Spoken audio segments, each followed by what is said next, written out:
She said, "It's not cheating if it's with a woman." I looked at her and said, "Interesting rule." Then I showed her the vacation photos of me and her brother in Europe. Suddenly, the rules weren't so clear to her anymore.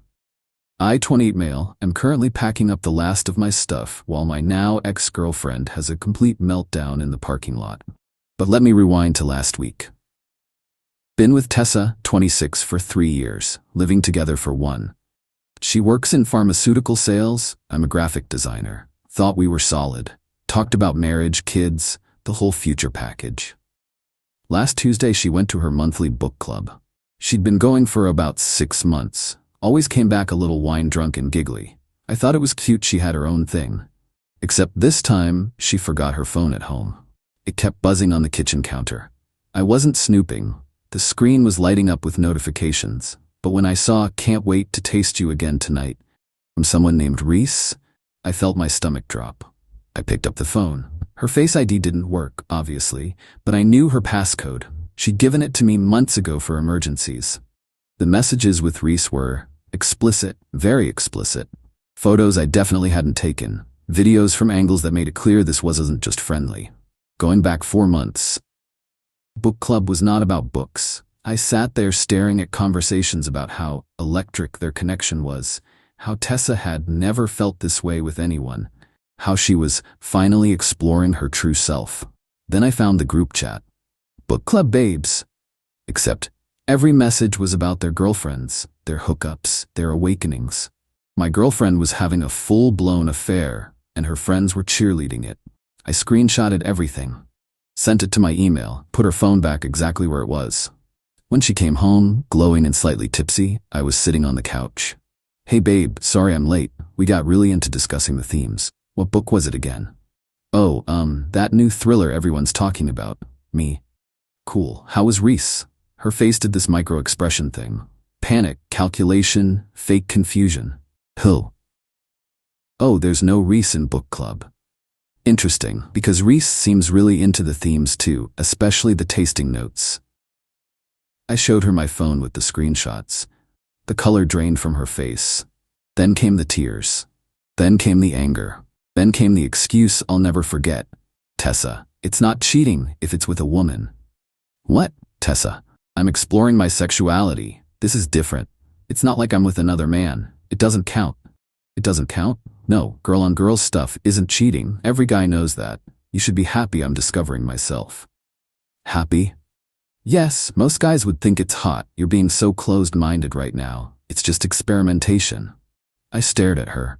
This woman really thought she'd found a loophole in monogamy. "So your rule is same-sex doesn't count as cheating?"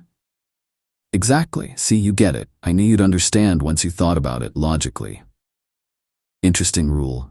Very interesting. Something in my tone made her suspicious. "Tessa, why are you saying it like that?" "No reason. Just processing your rules." She spent the next hour explaining how this was actually good for our relationship, how it made her more confident, how it had nothing to do with her feelings for me. I just nodded along, thinking about the photos sitting in my phone. See, 2 months ago, her brother Leo and I went to Europe. Just a guy's trip. We'd become close friends over the years. 5 days in Amsterdam and Prague. Tessa couldn't come because of work. What Tessa didn't know was that Leo had come out to me on that trip. After many beers in Prague, he'd confessed he was bi, but terrified to tell his family. I was the first person he'd told. What Tessa also didn't know was that Leo and I had connected. Really connected. Nothing physical happened. I wouldn't do that while in a relationship.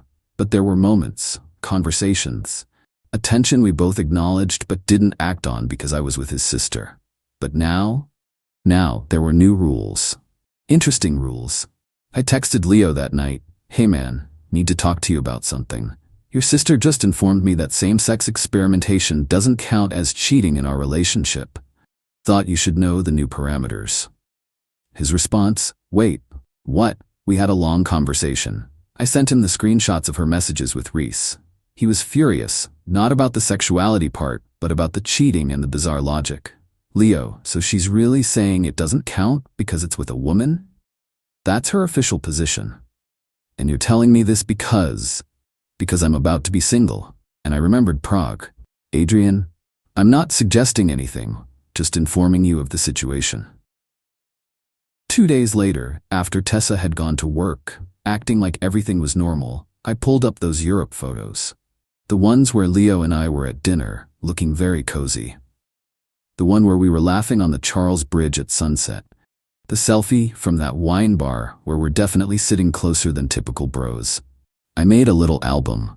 Added captions, amazing dinner in Amsterdam, perfect sunset in Prague, with this one.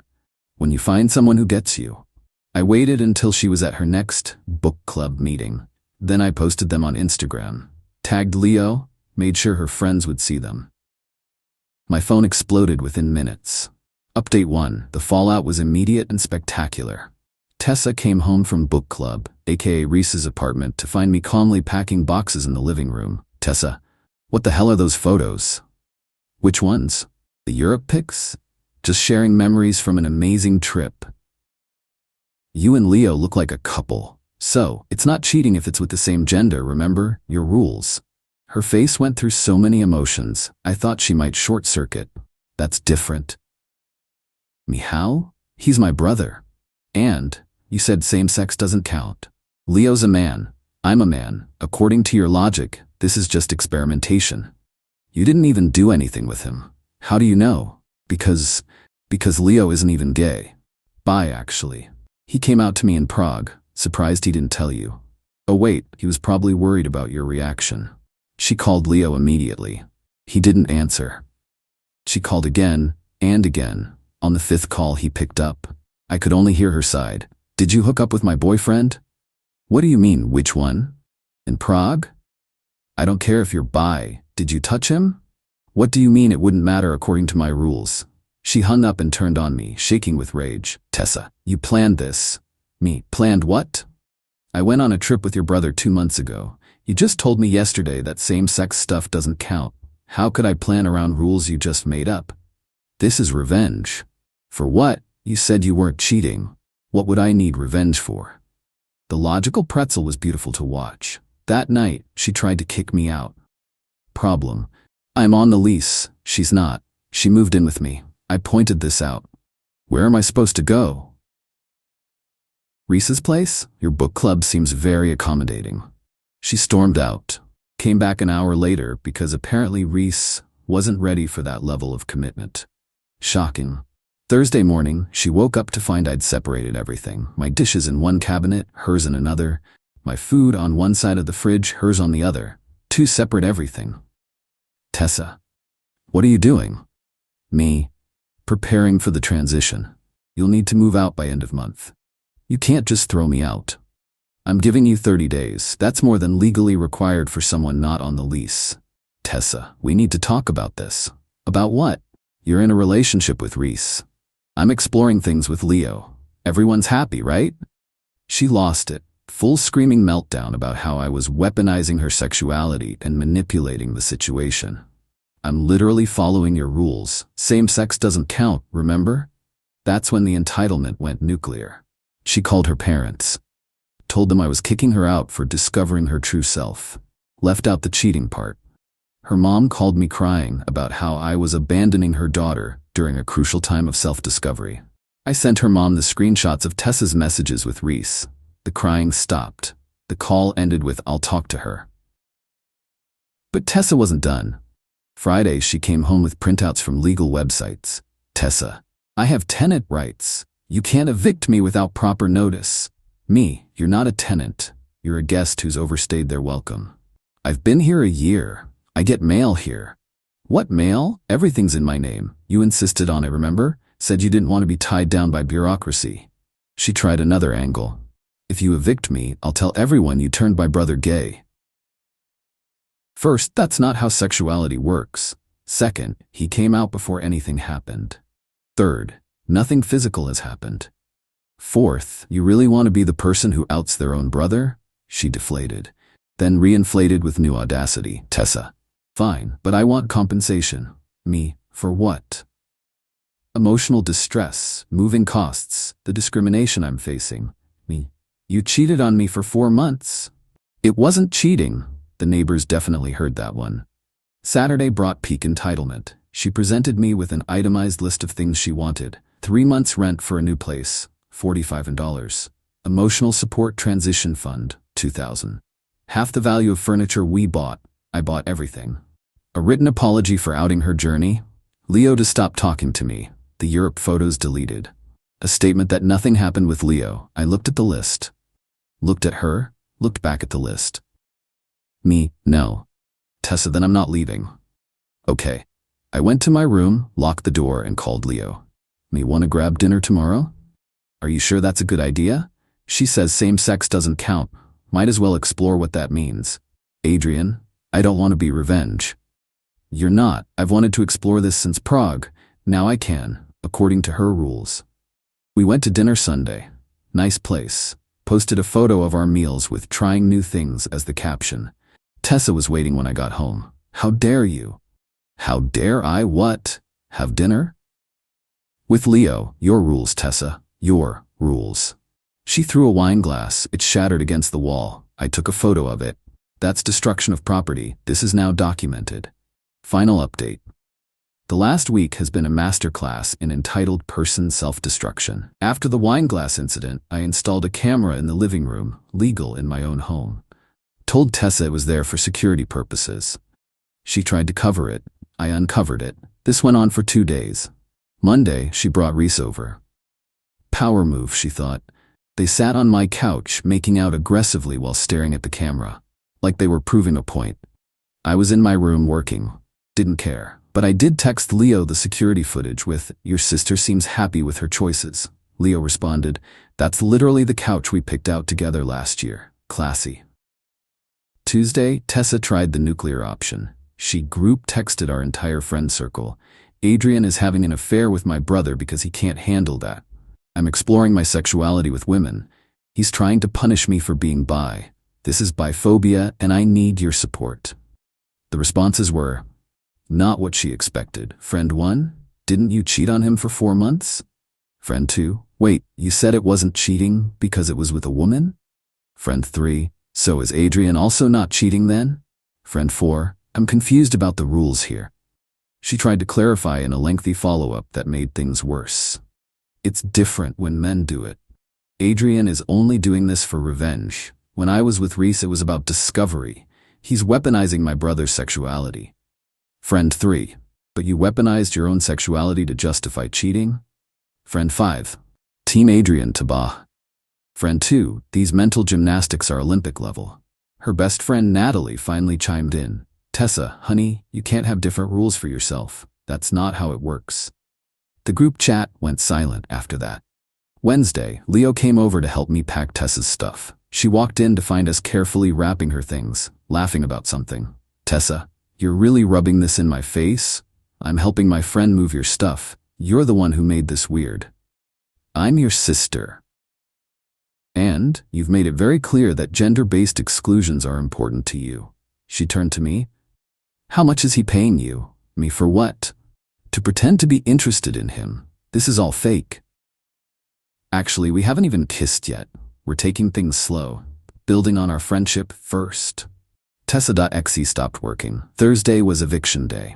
She hadn't found a place yet because, surprise, most landlords want proof of income and references. Reese's place was too small. Translation, Reese didn't want her moving in. Her parents arrived with a U-Haul. Her dad looked exhausted. Her mom wouldn't make eye contact with me. As they loaded boxes, Tessa made one last play. Tessa, I'll tell everyone you're gay. Me, I'm bi actually, have been for years, just never acted on it while in a monogamous relationship, unlike some people. This will ruin your reputation. With who? Our friends already know. My family is cool, my work doesn't care, it's 2024. Her dad finally spoke. Tessa, get in the truck. But Daddy, you cheated, you made up rules to justify it, he followed your rules, now get in the truck. The last thing she yelled as they drove away, this isn't over.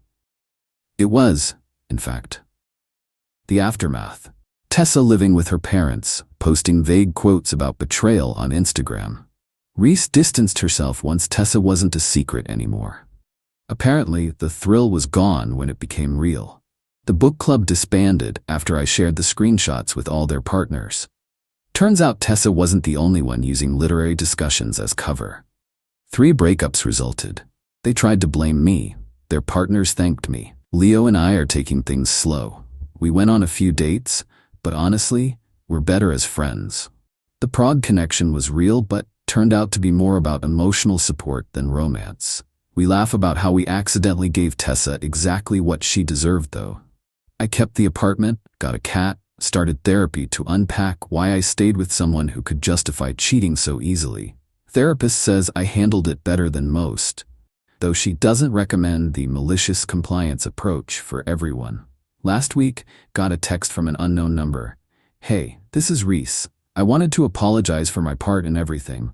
Tessa told me you guys were open. I didn't know she was lying until I saw the group chat. I'm sorry. I didn't respond. Not my circus anymore."